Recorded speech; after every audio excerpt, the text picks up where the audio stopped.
तो बच्चों class 12th chemistry में हम लोग पिछले वीडियो में अल्कोहल और फेनॉल वाला पार्ट ऑलमोस्ट ख़त्म कर चुके हैं। उसमें सारा केमिकल प्रॉपर्टीज़ वगैरह अल्कोहल और फेनॉल का हम लोग देख चुके हैं। ठीक है, अल्कोहल और फेनॉल से एक लास्ट थ्योरेटिकल टॉपिक बचा हुआ है, वो हम लोग आज अभी कर लेते हैं और उसके बाद फिर हम लोग ईथर स्टार्ट कर लेंगे। तो एक छोटा सा जो टॉपिक है वो है सम कमर्शियली important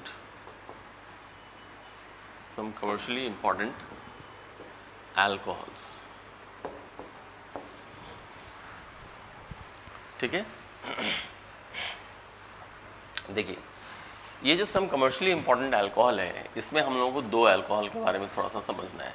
एक है मिथेनॉल, है ना, और दूसरा होता है इथेनॉल। तो ये दो अल्कोहल जो है वो कमर्शियली मतलब वाणिज्यिक रूप से, मतलब बिजनेस पर्पस से, इंडस्ट्रीज़ में जो प्रिपरेशन होता है, जो उसका कमर्शियल यूज़ होता है, उस व्यू से दो अल्कोहल जो है वो ज़्यादा इम्पॉर्टेंट है। ठीक है, एक है मिथेनॉल और दूसरा है इथेनॉल। तो पहले कैसे प्रिपेयर करते हैं।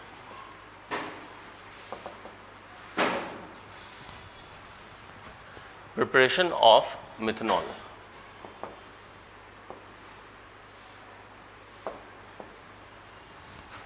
ठीक है, तो इसको कैसे प्रिपेयर करते हैं।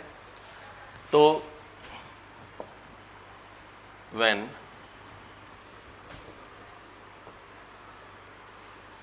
Carbon monoxide is reacted with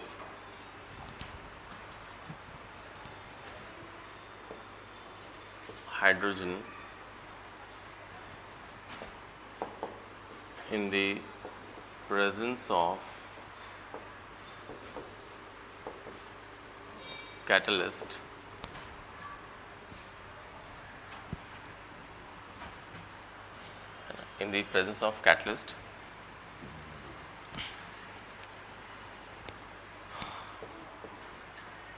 Cr2O3, ZnCr2O3 at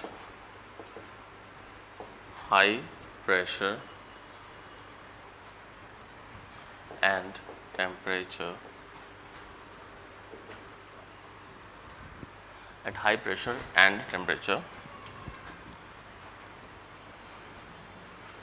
then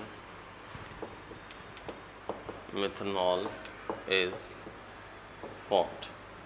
ये जो है वो कमर्शियल प्रिपरेशन है, मतलब लैब में ये हम लोग नहीं करवाते हैं ये रिएक्शन, ये हम लोग इंडस्ट्रीज़ में जो होता है वहाँ पे करवाते हैं, इसलिए इसको लैब प्रिपरेशन नहीं बोल के कमर्शियल प्रिपरेशन या इंडस्ट्रियल मेथड कहते हैं। तो कार्बन मोनोऑक्साइड, हाइड्रोजन, ठीक है, ये जिंक नहीं है, जिंक ऑक्साइड है। तो कैटलिस्ट जो है वो जिंक ऑक्साइड और हम लोग Cr2O3 ये चीज़ डालते हैं, हाई टेम्परेचर और प्रेशर पे मेंटेन करते हैं। तो हम लोगों को यहाँ पे मिल जाता है CH3OH यानी कि मिथेनॉल। ठीक है, बैलेंस कर लेंगे, हो गया। इस तरह से मिथेनॉल बनाया जाता है फैक्ट्रीज़ में। ठीक है, मिथेनॉल थोड़ा पॉइजनस होता है, पॉइजनस इन द सेंस कि अगर ज़्यादा लेते हैं तो बहुत सारा ऑर्गन्स को ये अफेक्ट करता है, ख़राब तरीके से ऑर्गन्स को अफेक्ट करता है। बहुत ज़्यादा फिर भी अगर लिया जाए तो ये फिर डेथ भी हो सकता है। ठीक है, तो इसमें हम लोग ये समझेंगे it is poisonous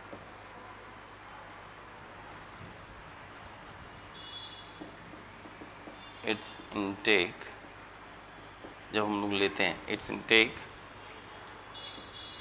affects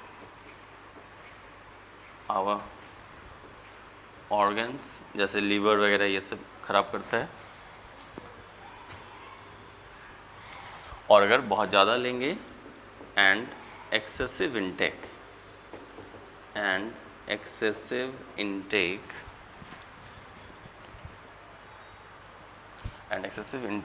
of methanol causes death. ठीक है, ये आपको जानना था कमर्शियल जो इम्पॉर्टेंट अल्कोहल है मिथनॉल, उसके बारे में। ये सब उतना कुछ खास नहीं है, तो मेन प्रिपरेशन देखना था, ठीक है। और जो दूसरा कमर्शियली इम्पॉर्टेंट अल्कोहल है वो है इथेनॉल। और इथेनॉल सबसे ज़्यादा इनफैक्ट इम्पॉर्टेंट अल्कोहल है, क्योंकि इथेनॉल का बहुत सारा यूज़ होता है इंडस्ट्रीज़ में और बहुत सारे सेक्टर्स में यूज़ होता है, डायरेक्टली या फिर इनडायरेक्टली। जैसे इवन रबर इंडस्ट्रीज़ में, फार्मास्यूटिकल इंडस्ट्रीज़ में, जहाँ पे दवा वगैरह बनता है, मैक्सिमम दवा का कंपोजिशन इथेनॉल रहता है, या तो कंपोजिशन ही रहता है या फिर कहीं ना कहीं इथेनॉल को यूज़ किया जाता है। तो उसका भी बहुत सारा यूज़ है। और प्लस बेवरेज इंडस्ट्री मतलब जैसे बियर, वाइन, विस्की, ये सब जो बनता है वो सब बेवरेज इंडस्ट्री में आ गया, वो सब है। इसके अलावा और भी बहुत सारे इंडस्ट्रीज़ है, सेक्टर्स है जहाँ पे इथेनॉल यूज़ होता है। तो इथेनॉल सबसे ज़्यादा कमर्शियली इम्पॉर्टेंट अल्कोहल है। तो ये हो गया इथेनॉल, ठीक है। तो इथेनॉल जो है मेनली जो हम लोग बनाते हैं या बनाते आए हैं वो शुगर केन हो गया, मोलासेस हो गया, फ्रूट्स वगैरह भी हो गया, इन सब के जूस वगैरह से हम लोग इथेनॉल बनाते हैं। तो it is commercially prepared by fermentation of. Fermentation क्या होता है? बायोलॉजी में आप लोगों ने पढ़ा होगा जूनियर क्लासेस में। फर्मेंटेशन एक तरह से सड़ाने का प्रोसेस, ठीक है। स्पॉयल करवाते हैं, जूस वगैरह को स्पॉयल करवाते हैं, उसमें कुछ इंजाइम्स वगैरह डालते हैं, इन्वर्टेज, जाइमेज, ये सब इंजाइम्स डालते हैं, तो वही जूस वगैरह सड़ करके फिर उसमें इथेनॉल बनता है। तो it is commercially prepared by fermentation of molasses, sugar cane juice, गन्ने का juice, fruit juice,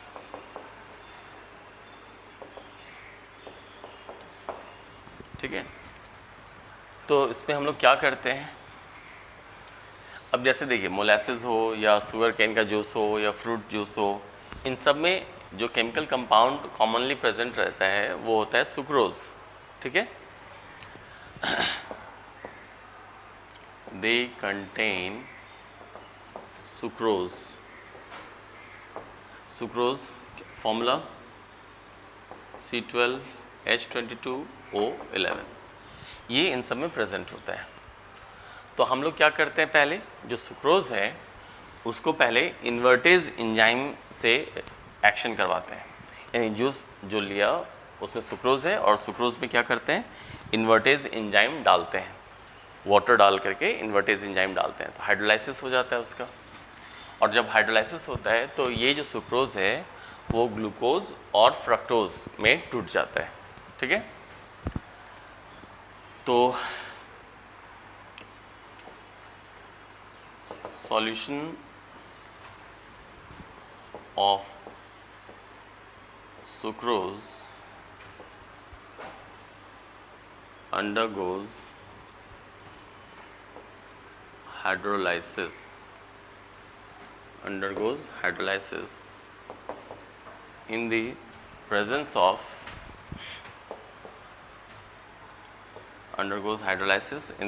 of invertase, ये एंजाइम का नाम है, in the presence of invertase enzyme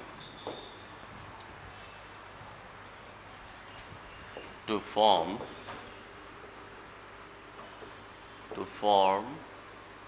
glucose and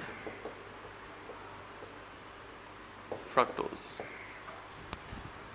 ठीक है।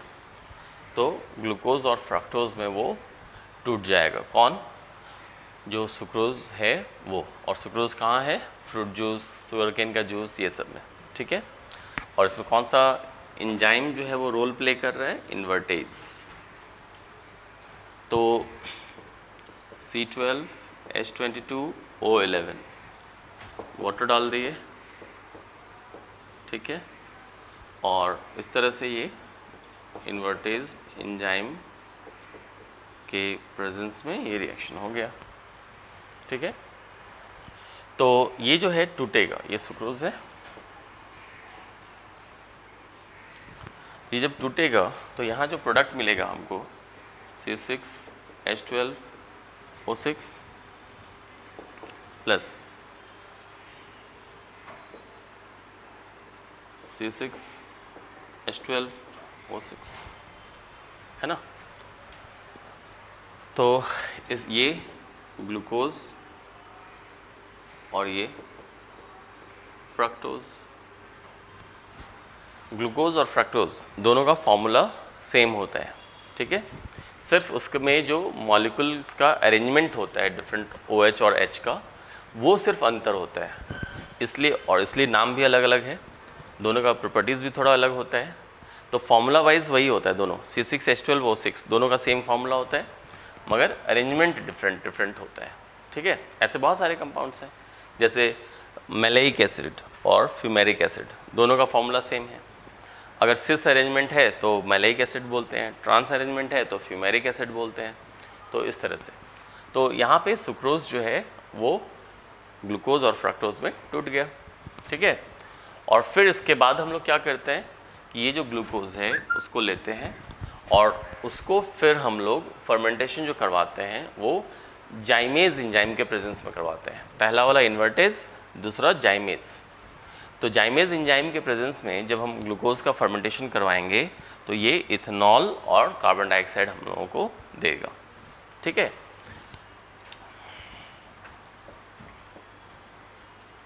तो glucose is then fermented by using zymase enzyme. ये दूसरा एंजाइम है। एंजाइम के लास्ट में ASE वर्ड रहता है। ASE नाम जो होता है एज, ये एंजाइम्स में रहता है, तरीका ये नेमिंग का। तो glucose is then fermented by using जाइमेज to give ethanol and carbon dioxide. ठीक है, तो इथेनॉल ले लिए C2H5OH, इथेनॉल हो गया, और इस इथेनॉल में हम लोग क्या किए, जाइमेज एंजाइम डाल दिए, तो इसका फर्मेंटेशन हो जाएगा। ठीक है, और फर्मेंटेशन जब ये इथेनॉल क्यों ले लिए, ग्लूकोज है ना, ग्लूकोज यहाँ पे ना, ग्लूकोज को फर्मेंटेशन करवा रहे हैं, तो ग्लूकोज हो गया C6H12O6। इस ग्लूकोज का जाइमेज एंजाइम के प्रेजेंस में फर्मेंटेशन हो गया। ठीक है, तो हम लोग को क्या मिल जाएगा, इथेनॉल C2H5OH, इथेनॉल मिल जाएगा, और क्या मिल जाएगा, कार्बन डाइऑक्साइड CO2, इस तरह से। ठीक है, वो तो रिएक्शन बैलेंस कर लेंगे, उसमें कोई प्रॉब्लम नहीं है। तो इस तरह से जो है वो इथेनॉल को कमर्शियली बनाया जाता है, यानी कि इंडस्ट्रीज़ में मेनली, और जो पुराना तरीका भी है वहाँ पे हम लोग ऐसे ही मेनली बनाते हैं। ये फर्मेंटेशन ऑफ शुगर भी कहते हैं, शुगर कैन जूस भी कहते हैं, फ्रूट जूस ले लीजिए, कोई भी इस तरह से। ठीक है, तो ये कमर्शियल प्रिपरेशन हो गया। एक टर्म हम लोग को जानना है यहाँ पे, वो है डीनेचुरेशन ऑफ अल्कोहल। इसका क्या मतलब होता है, देखिए जैसे अभी हम लोग जो बात कर रहे थे कि इथेनॉल जो है उसका बहुत सारा यूज़ होता है, इंडस्ट्रीज़ में बहुत सारा यूज़ होता है, और उसमें एक बड़ा यूज़ क्या है, शराब वगैरह, वाइन, विस्की, रम, ये सब जो हम लोग शराब कहते हैं उसी का अलग अलग टाइप है। किसी में इथेनॉल ज़्यादा होता है, किसी में इथेनॉल कम होता है, उसके हिसाब से नाम है, विस्की, रम या जो भी इस तरह से। तो मेजर जो यूज़ है वो वहाँ तो है ही। तो होता क्या है कि इंडस्ट्रीज़ वगैरह में गवर्नमेंट जो है उसको कम रेट में सप्लाई करती है इथेनॉल को। इसलिए कम रेट में सप्लाई करती है ताकि दवाई बने और बहुत सारा यूज़ हो, शराब वगैरह वो भी जो बनता है उसके लिए भी, ताकि वो जब बन करके सामान आएगा तो उस पर ज़्यादा टैक्स रहता है और पब्लिक उसको ख़रीदती है, उससे गवर्नमेंट को पैसा भी ज़्यादा मिलता है ना। और सिर्फ इथेनॉल को अगर डायरेक्ट करके महंगा करके बेचेगा तो जल्दी ज़्यादा लोग नहीं लेगा, तो इस रीज़न से वो ज़्यादा टैक्स मिलता है गवर्नमेंट को इथेनॉल से, इथेनॉल के प्रोडक्ट्स से। तो जब इथेनॉल कम रेट में इंडस्ट्रीज़ में सप्लाई होता है गवर्नमेंट के द्वारा, तो क्या होता है, ब्लैक मार्केटिंग होने लगता है। बहुत सारे लोग उसको स्टोर कर लेते हैं या फिर चुरा करके बाहर अलग दाम में बेच देते हैं या फिर खुद मिसयूज़ करते हैं उसका। तो इसलिए क्या किया जाता है कि इथेनॉल में कुछ सब्सटेंस को मिला दिया जाता है, ठीक है। उससे क्या होता है, वो इथेनॉल का या तो कलर चेंज हो जाएगा या थोड़ा गंदा स्मेल उसके अंदर आ जाएगा, ताकि लोग उसका मार्केटिंग, ब्लैक मार्केटिंग ना कर सकें, उसका जो मिसयूज़ है वो ना हो सके। तो ये जो प्रोसेस होता है इसी को हम लोग डीनेचुरेशन कहते हैं, डीनेचुरेशन ऑफ अल्कोहल्स, है ना। अब जो मिलाते हैं वो जनरली क्या मिलाते हैं, कॉपर सल्फेट या पायरिडीन, ये दो चीज़ मिलाते हैं हम लोग इथेनॉल में। कॉपर सल्फेट अगर मिलाते हैं इथेनॉल में तो उसका ब्लू कलर हो जाता है ताकि डिटेक्शन हो सके इसलिए। या फिर पायरिडीन मिलाते हैं, पायरिडीन क्या होता है, वो इथेनॉल के अंदर गंदा स्मेल प्रोड्यूस करता है ताकि लोग फिर उसको यूज़ ना कर सकें, गलत तरीके से पिए ना। ये दो चीज़ों को मेनली हम लोग डालते हैं किसमें, इथेनॉल में। किस लिए डालते हैं, ताकि वो ड्रिंकिंग पर्पस के लिए अनफिट हो जाए, फिट ना रहे, अनफिट हो जाए, है ना। तो इसी प्रोसेस को हम लोग बोलते हैं डीनेचुरेशन ऑफ अल्कोहल। और जब डाल दिए सब्सटेंस कॉपर सल्फेट या फिर पायरिडीन जब डाल दिए, तो अब जो वो अल्कोहल है, इथेनॉल है, उसको हम लोग बोलेंगे डीनेचर्ड अल्कोहल, ठीक है। तो दो टर्म हो गया, डीनेचुरेशन ऑफ अल्कोहल और डीनेचर्ड अल्कोहल। तो देखिए, तो यहाँ पे थोड़ा सा इसको समझ लेते हैं, डीनेचुरेशन ऑफ अल्कोहल्स, ठीक है। इसमें क्या है, the process of adding, the process of adding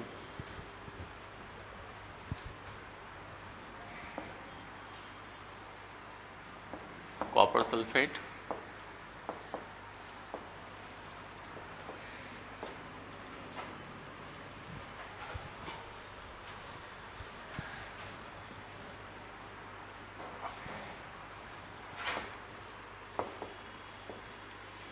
to impart blue colour. Copper sulphate क्या होगा, ब्लू कलर देगा, उसमें उसका ब्लू कलर कर देगा। The process of adding copper sulphate और pyridine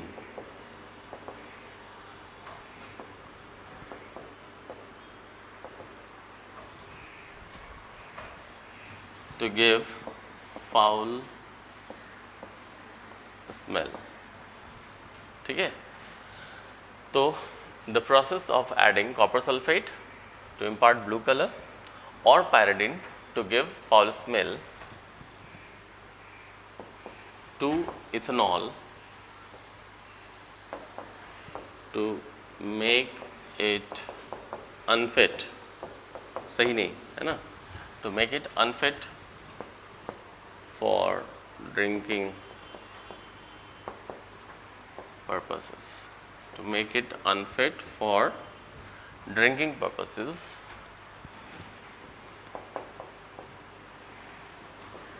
is known as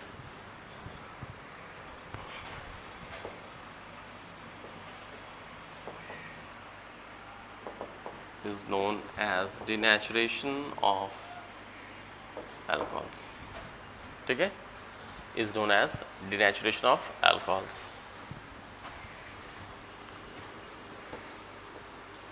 the alcohols, या फिर ऐसे लिख देते हैं, ethanol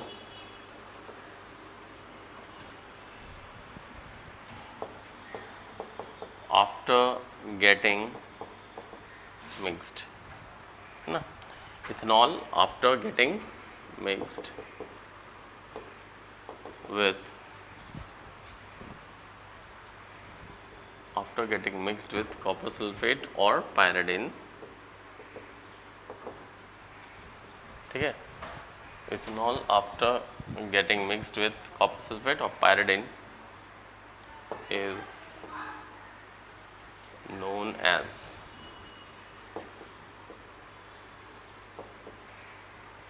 denatured अल्कोहल। उस अल्कोहल को बोलेंगे डिनेचर्ड अल्कोहल, और जो प्रोसेस है इस प्रोसेस को बोलेंगे डिनेचुरेशन ऑफ अल्कोहल। ठीक है, तो ये दो चीज़ जो है मिथनॉल और इथनॉल, ये दो चीज़ हम लोगों को सम कमर्शियल इंपॉर्टेंट अल्कोहल वाले टॉपिक में जानना था। ठीक है, तो इस तरह से ये अल्कोहल और फेनॉल वाला पार्ट हो गया। जो चैप्टर हम लोग कर रहे हैं उस चैप्टर का नाम क्या है? अल्कोहल, फेनॉल और ethers. Alcohol, phenol and ethers. तो अल्कोहल और फेनॉल का सारा चीज़ हो गया, preparation, naming, types, physical properties, chemical properties, chemical reaction, सब हो गया। ठीक है, अल्कोहल और फेनॉल वाले पार्ट का। अब जो इस चैप्टर का जो तीसरा पार्ट है वो है ईथर्स। तो अब हम लोग वो ईथर्स शुरू करने जा रहे हैं।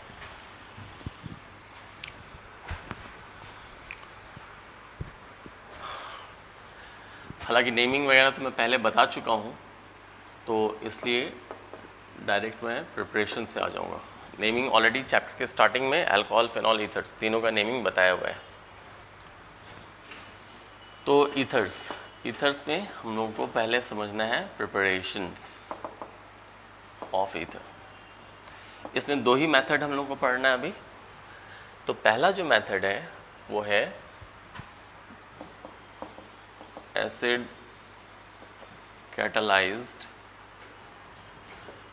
Dehydration, acid catalysed dehydration of alcohols. ठीक है, ये जो टॉपिक है एसिड कैटालाइज्ड डिहाइड्रेशन, ये हम लोगों ने पहले भी पढ़ा है, मगर वो एल्कीन वाले में था ना। अल्कोहल वाले चैप्टर पोर्शन में हम लोग अल्कोहल का डिहाइड्रेशन करवाए थे कॉन्क H2SO4 के प्रेजेंस में 443 केल्विन पे, तो वो एल्कीन बना था। लेकिन अभी हम लोग क्या बोल रहे हैं, एसिड के ही प्रेजेंस में डिहाइड्रेशन करवाएंगे तो ईथर बनाने जा रहे हैं। तो बस थोड़ा सा कंडीशन का अंतर होता है। जैसे मैं ऐसे थोड़ा लिख दे रहा हूँ ताकि आपको याद रह सके। अल्कोहल जो है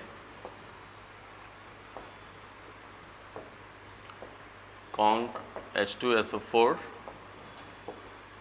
डालें।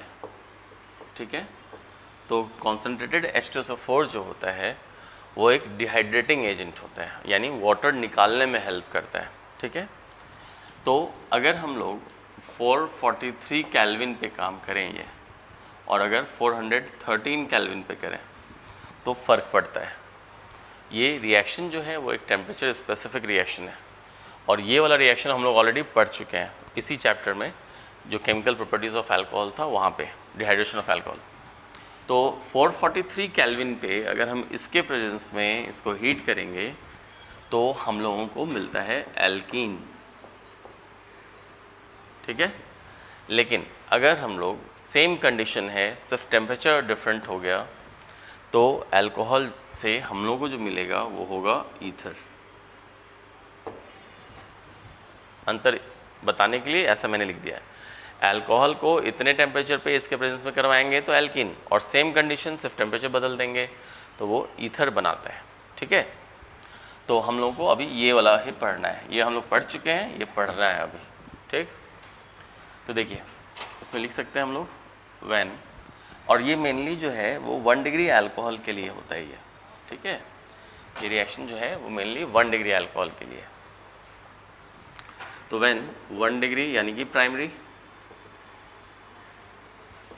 तो व्हेन 1 डिग्री या primary alcohols are heated at 413 kelvin, ठीक है, are heated at 413 kelvin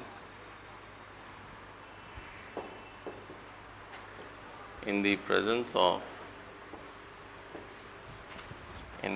of conc H2SO4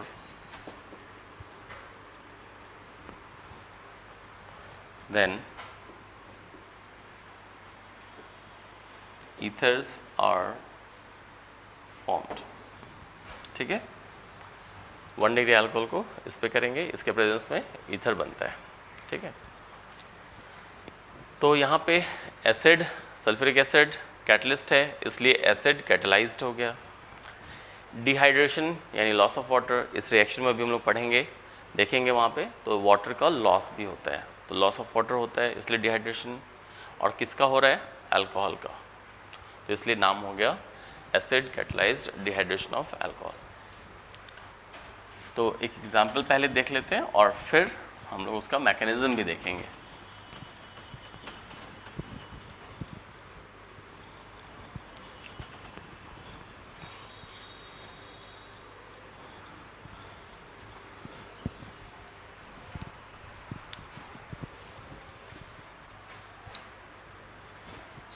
जैसे ethanol,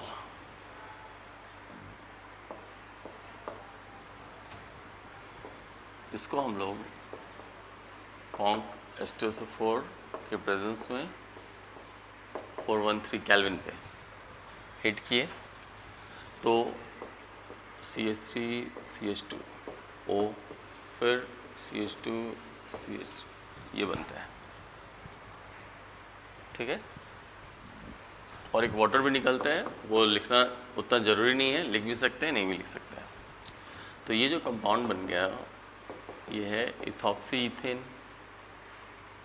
common name diethyl ether. ठीक है, इस तरह से तो ये ऐसे ईथर बनता है। और भी अल्कोहल का ले सकते हैं। ये एक्चुअली रिएक्शन हुआ कैसे, उसका मैकेनिज्म तो बाद में देख लेंगे, या अगर डायरेक्ट चलिए मैकेनिज्म ही देख लेते हैं इसी का ना। ये रिएक्शन बैलेंस तो है नहीं, अगर बैलेंस करेंगे तो 2 इथाइल ग्रुप है, यहाँ पे एक ही इथाइल ग्रुप है, तो इसको आगे 2 कर देते हैं, क्या बैलेंस्ड है ना। ऑक्सीजन उस तरफ 2 है, इधर भी 2 ऑक्सीजन हो गया। इथाइल 2 है, उधर भी इथाइल 2 है। इथाइल के अलावा एक और एक हाइड्रोजन है, तो H2O में 2 हाइड्रोजन हो गया। तो इस तरह से ये रिएक्शन बैलेंस्ड हो गया। तो यहाँ पे हम लोग क्या देखते हैं कि 2 मॉलिक्यूल जैसे इथेनॉल लिए, इसको अगर समझना है तो ऐसे भी समझ सकते हैं, CH3 CH2OH, एक मॉलिक्यूल इथेनॉल, एक और मॉलिक्यूल लेना है तो एक और मॉलिक्यूल इथेनॉल यहाँ पे लिख देते हैं, C2H5OH, 2 मॉलिक्यूल हो गया। तो होता क्या है, कॉन्क H2SO4 के प्रेजेंस में 413 केल्विन पे वाटर निकल गया, H2O, वाटर बाहर, ये O प्रोडक्ट बन जाएगा, तो CH3 CH2O फिर CH2 CH3 और प्लस वाटर। तो जो ऊपर जो प्रोडक्ट है वो बन गया है ना, ईथर बन गया इस तरह से। तो 2 मॉलिक्यूल अल्कोहल है, बीच से वाटर निकाले, ईथर बना दिए। ठीक है, इस तरह से ये रिएक्शन होता है ना। समझने के लिए ऐसा है। अब हम लोग मैकेनिज्म पे बात करेंगे, इसी रिएक्शन का मैकेनिज्म पे। ठीक है, तो देखिए कैसे इसी का मैकेनिज्म करना है। तो मैकेनिज्म किसका, mechanism of acid catalysed dehydration of alcohols, है ना। एसिड कैटलाइज्ड डिहाइड्रेशन मतलब एसिड के प्रेजेंस में डिहाइड्रेशन करवाएंगे। ठीक है, तो इसका मैकेनिज्म देखने जा रहे हैं अभी। देखिए मैकेनिज्म में लैंग्वेज लिखने की ज़रूरत नहीं है। तो अल्कोहल जो लेते हैं हम लोग, ये अल्कोहल हो गया, इथेनॉल का देख रहे हैं, प्रोपेनॉल का भी देख सकते हैं, कर सकते हैं। तो जैसे ये हो गया इथेनॉल, ऑक्सीजन पे लोन पेयर, H2SO4 के प्रेजेंस में करा रहे हैं, तो H2SO4 एसिड, सल्फ्यूरिक एसिड, तो वो क्या करेगा, H+ आयन देगा। ये H+ आयन कहाँ से आया, H2SO4 यानी सल्फ्यूरिक एसिड से आया, ठीक है। तो यहाँ पे ये गेन करेगा, लोन पेयर H+ को एक्सेप्ट करेगा, तो प्रोडक्ट क्या बन जाएगा, CH3 CH2O। इस O के साथ एक हाइड्रोजन है पहले से, ये भी आ जाएगा, इसके पास तो इलेक्ट्रॉन है नहीं, तो ये अपना लोन पेयर दे करके बॉन्ड बनाएगा इसके साथ, तो O के साथ एक हाइड्रोजन इधर और एक हाइड्रोजन इधर, 2 हाइड्रोजन लग जाएगा। तो उसी को हम लोग ऐसे लिख दिए 2 हाइड्रोजन, ठीक है। और ये चूँकि लोन पेयर दे करके बॉन्ड बनाएगा तो एक इलेक्ट्रॉन का लॉस होगा, तो इसलिए O के ऊपर जो है वो एक पॉजिटिव चार्ज भी आ जाएगा इस तरह से। तो ये एक चीज़ बना पहले। अब उसके बाद सेकेंड स्टेप, अभी हम लोगों ने देखा था यहाँ पे 2 मॉलिक्यूल रिएक्ट करता है अल्कोहल का, है ना। 2 मॉलिक्यूल लिखे थे, बीच से वाटर निकाले थे, तो वो समझने के लिए था कि कैसे वो प्रोडक्ट बना। एक्चुअली में होता क्या है वो मैकेनिज्म बता रहा हूँ। तो 2 मॉलिक्यूल इथेनॉल है, वो रिएक्ट करता है, तो एक मॉलिक्यूल इथेनॉल लिखे, वो ये बन गया। एक और मॉलिक्यूल इथेनॉल है, 2 मॉलिक्यूल, तो जो एक और मॉलिक्यूल है वो मैं यहाँ पे लिख रहा हूँ, CH3 CH2OH, ये वो मॉलिक्यूल है दूसरा वाला। और पहला वाला जो मॉलिक्यूल एक और था वो तो इसमें कन्वर्ट हो चुका है, तो उसको लिख दिए, ठीक है, इस तरह से। तो पहला वाला मॉलिक्यूल उसमें हो गया तो उसको लिख दिए, और ये दूसरा वाला मॉलिक्यूल। तो पहले क्या होगा, एसिड H+ देगा, ये कन्वर्ट हो गया उसमें। अब इस पे जो है वो दूसरा वाला अल्कोहल का मॉलिक्यूल अटैक करेगा। तो अटैक कैसे होगा, इस पे प्लस चार्ज, ये इलेक्ट्रॉन को अपनी ओर पुल करेगा, ठीक है। जैसे ही ये इलेक्ट्रॉन इधर जाएगा तो इस पे इलेक्ट्रॉन कम हो जाएगा, जैसे ही इस पे इलेक्ट्रॉन कम होगा तो ये लोन पेयर इस पर अटैक कर देगा, ठीक है। तो क्या हो जाएगा, ये जो इलेक्ट्रॉन उठ करके इस पे गया तो इसका प्लस माइनस कैंसिल, तो H2O बाहर निकल जाएगा, तो H2O बाहर निकल गया, प्लस यहाँ पे CH3 CH2 CH3 CH2, और इस कार्बन पे ये ऑक्सीजन का लोन पेयर आ रहा है, तो इस कार्बन का ऑक्सीजन के साथ बॉन्ड बन जाएगा, तो ऑक्सीजन के साथ बॉन्ड बना दिए। अब इस ऑक्सीजन के साथ ये इथाइल ग्रुप लगा हुआ है CH2 CH3, तो इसके साथ CH2 CH3 लिख दिए, और इस O के ऊपर पहले से हाइड्रोजन है, तो ये पहले से हाइड्रोजन जो है वो लिख दिए, और ऑक्सीजन अपना लोन पेयर दे करके इस कार्बन से बॉन्ड बनाया, तो इस पे कम हो गया इलेक्ट्रॉन, तो इसलिए ऑक्सीजन पे पॉजिटिव चार्ज, ठीक है। इस तरह से होता है ना। तो एक चीज़ वो बना। अब फिर थर्ड स्टेप जो है, इसमें क्या होता है, CH3 CH2OH, ऐसे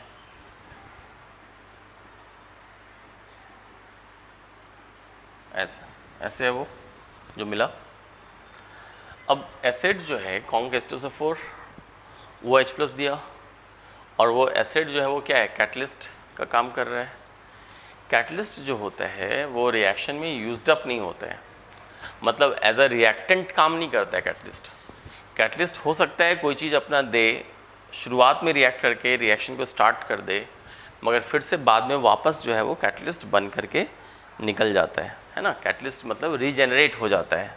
किसी भी रिएक्शन में कैटलिस्ट जो है वो यूज्ड अप नहीं होता, वो रीजेनरेट हो जाता है, वापस फिर से हम लोगों को कैटलिस्ट मिल जाएगा। तो अब H2SO4 जो है वो अपना H+ दिया, तो अब वो क्या करेगा, वो जो H+ दिया था वो अब H+ अपना वापस ले लेगा, निकाल लेगा यहाँ से। तो H+ यानी कि H पे कोई भी इलेक्ट्रॉन नहीं, तो ये जो है प्लस चार्ज वो क्या करेगा, ये बॉन्ड पेयर इलेक्ट्रॉन्स को अपनी ओर अट्रैक्ट करेगा। तो जब ये इलेक्ट्रॉन इस तरफ आएगा तो इस पर तो एक इलेक्ट्रॉन रहेगा नहीं, तो ये H+ बाहर निकल जाएगा, और जो ये H+ बाहर निकला वो जो H2SO4 H दिया था वहाँ पे फिर वो वापस H+ चला जाएगा और वो क्या बन जाएगा, H2SO4 फिर से बन जाएगा, है ना। जैसे H2SO4 एक H+ दिया और H+ देने के बाद क्या किया, HSO4- ये बन जाएगा, ये चला गया इसके पास फ्रॉम एसिड, यहाँ आ गया, रिएक्शन वगैरह हुआ। अब फिर यहाँ से जब H+ जाएगा तो ये क्या करेगा, ये जो है वो उस H+ को ले लेगा और लेने के बाद फिर क्या बनाएगा, +- H2SO4, H2SO4 बन जाएगा, चार्ज हट जाएगा, एक प्लस और एक माइनस कैंसिल, ठीक है। तो इस तरह से वापस जो है वो कैटलिस्ट H2SO4 वो हम लोगों को मिल जाएगा, ठीक। तो कैटलिस्ट मतलब रीजेनरेट हो जाता है, वापस फिर से वो बन जाता है। तो यहाँ से H+ क्या होगा, निकलेगा, वो ले लेगा, तो जो H+ बाहर गया उसको हम लोग ऐसे लिख सकते हैं, H+ और माइनस लिख दिए यहाँ पे, यानी बाहर निकल रहा है यहाँ से, तो H+ बाहर निकल गया, और ये इलेक्ट्रॉन जो उठ करके इस पे आएगा तो +- कैंसिल हो जाएगा, तो सिर्फ O रहेगा यहाँ पे, और ये रहेगा पूरा, ये तो रहेगा नहीं क्योंकि ये तो निकल चुका है, तो इसलिए यहाँ पे जो होगा CH3 CH2O फिर CH2 CH3 ये होगा, और +- कैंसिल हो गया, और इस तरह से आपको क्या मिल रहा है यहाँ पे देखिए, ईथर, जो प्रोडक्ट ये है वो मिला। इसमें एक वाटर निकल रहा है बाहर, यहाँ पे एक वाटर निकल रहा है, तो वो वाटर यहाँ पे निकला, है ना। तो नेट जो प्रोडक्ट हुआ वो क्या हुआ, ये ईथर और ये एक वाटर, ये मिला, ठीक है। तो इस तरह से ये रिएक्शन का मैकेनिज़्म होता है। अब ये जो मैकेनिज़्म है वो 1 2 3 स्टेप्स में पूरा हो रहा है, ठीक है। हम लोग इस स्टेप्स का नाम भी दे सकते हैं, नहीं भी दे सकते हैं, सिर्फ इतना भी लिख देंगे तो वो पूरा मार्क्स मिल जाएगा। अगर स्टेप का नाम लिखना चाहते हैं तो आप ऐसे लिख सकते हैं, यहाँ पे अल्कोहल है, अल्कोहल में H+ ऐड हो रहा है तो ये बन गया, H+ को हम लोग प्रोटॉन भी कहते हैं, तो प्रोटॉन ऐड हो रहा है, तो प्रोटॉन के एडिशन को क्या बोलते हैं, प्रोटोनेशन। तो ये स्टेप हम लोग बोल सकते हैं कि ये प्रोटोनेशन हो रहा है, यानी प्रोटॉन ऐड हो रहा है। किस में ऐड हो रहा है, अल्कोहल में, तो बोलेंगे प्रोटोनेशन ऑफ अल्कोहल। ये पहला स्टेप में जो चीज़ हो रहा है वो लिख दिए। दूसरा स्टेप क्या है, दूसरा स्टेप ये है, इस स्टेप में वाटर बाहर निकल रहा है, लॉस ऑफ वाटर, यानी वाटर बाहर निकल रहा है, तो लॉस ऑफ वाटर को हम लोग डिहाइड्रेशन कहते हैं, तो डिहाइड्रेशन हो गया, ठीक है। थर्ड स्टेप, H+ को प्रोटॉन कहते हैं, प्रोटॉन का लॉस हो रहा है, यहाँ ऐड हो रहा था, यहाँ पे सब्ट्रैक्ट हो रहा है, H+ निकल रहा है, प्रोटॉन निकल रहा है बाहर, तो लॉस हो रहा है, लॉस को D बोलते हैं। बाहर क्या निकला, प्रोटॉन, तो हो गया नाम डी प्रोटोनेशन,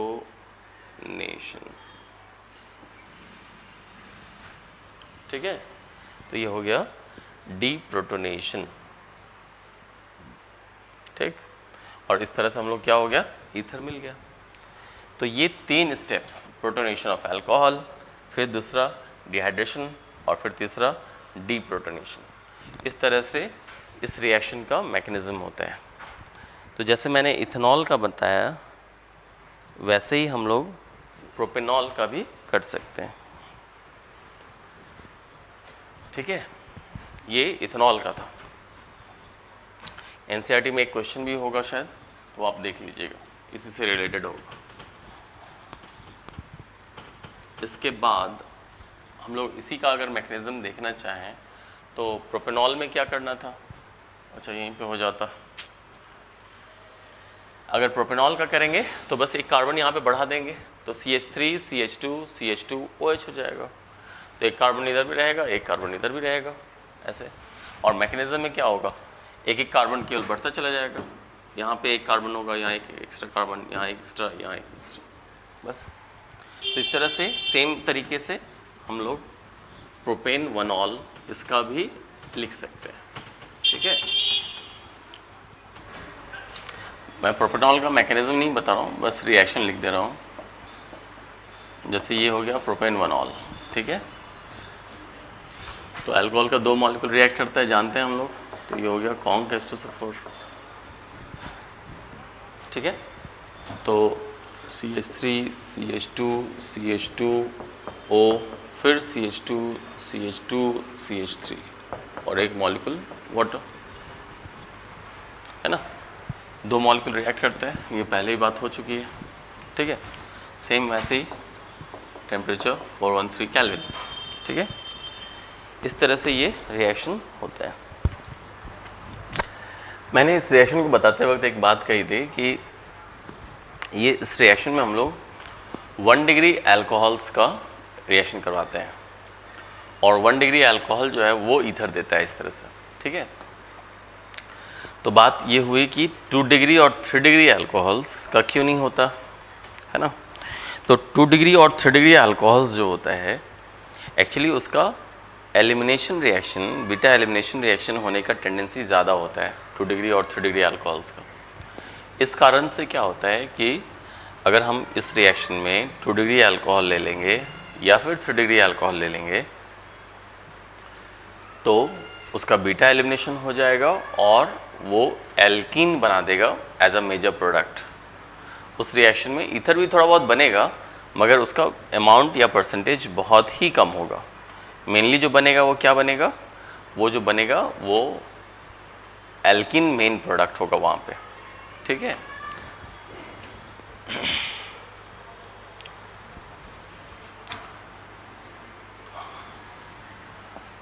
तो to prepare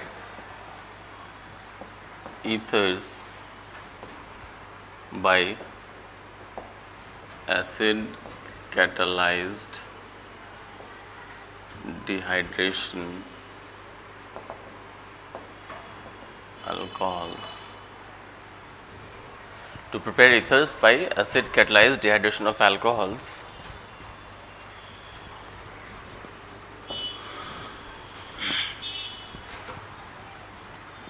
two degree or 3 degree alcohols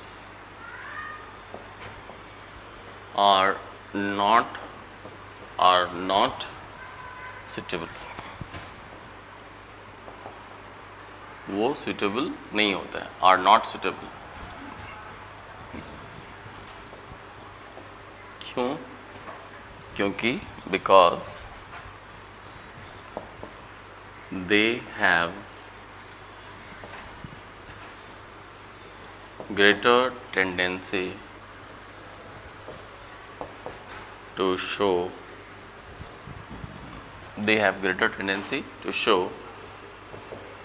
beta elimination reaction, ठीक है। because they have greater tendency to show beta elimination reaction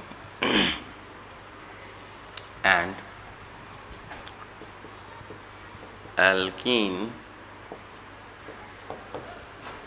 is the major product, ठीक है। ये चीज़ हम लोगों को ध्यान रखना है, ठीक है। तो ईथर्स जो हम लोग इस मेथड से बना रहे हैं इसमें 1 डिग्री अल्कोहल ही यूज़ किया जाता है।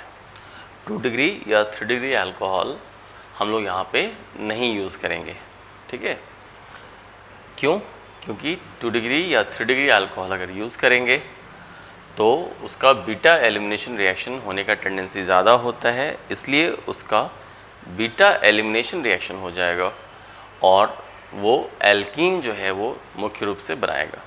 ईथर नहीं बना करके क्या बना देगा, एल्कीन, ठीक है। इस कारण से हम लोग 2 डिग्री या 3 डिग्री अल्कोहल्स नहीं यूज़ करते हैं, है ना। तो ये एक तरीका हो गया। चलिए,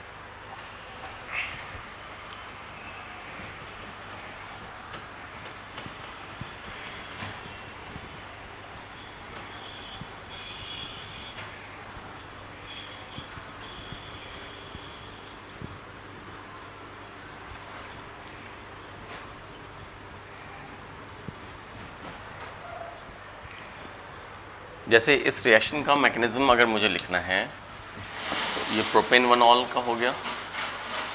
एनसीईआरटी में क्वेश्चन होगा मैकेनिज्म। स्टेप 1 में क्या होता है, जो अल्कोहल है ये, इसमें ये क्या किया, H+ को गेन किया। H+ कौन दे रहा है, सल्फ्यूरिक एसिड। ठीक है, तो क्या होगा, ये H+ को गेन कर लेगा।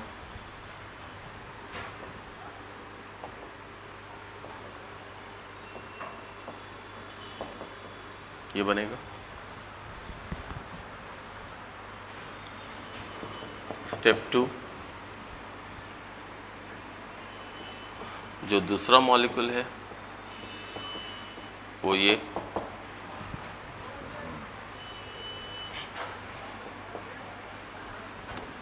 दूसरा मॉलिक्यूल, और पहला मॉलिक्यूल वो है।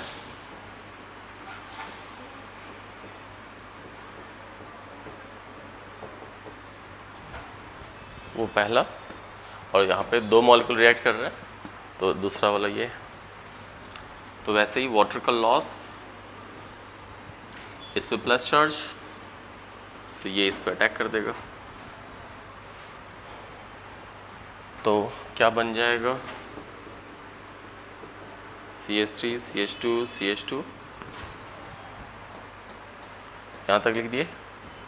और फिर इस पे ये ऑक्सीजन लगा के फिर ये 3 कार्बन, तो ये ऑक्सीजन लगा देंगे। और फिर CH2 CH2 CH3, और इस पे एक हाइड्रोजन भी लगा हुआ है। ऑक्सीजन पे लोन पेयर था, वो बॉन्ड बनाया तो पॉजिटिव चार्ज आ गया। सेकेंड स्टेप हो गया। थर्ड स्टेप, एसिड जो H+ दिया वो अपना H+ वापस ले लेगा।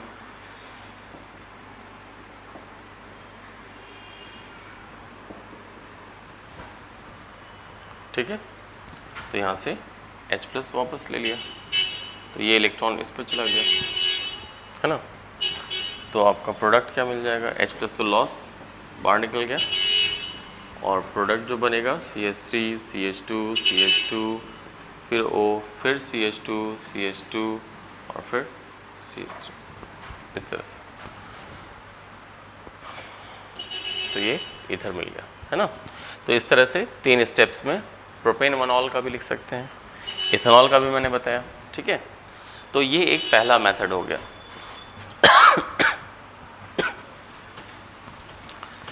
ये पहला मेथड हो गया किसका, acid catalysed dehydration of alcohols, उसका।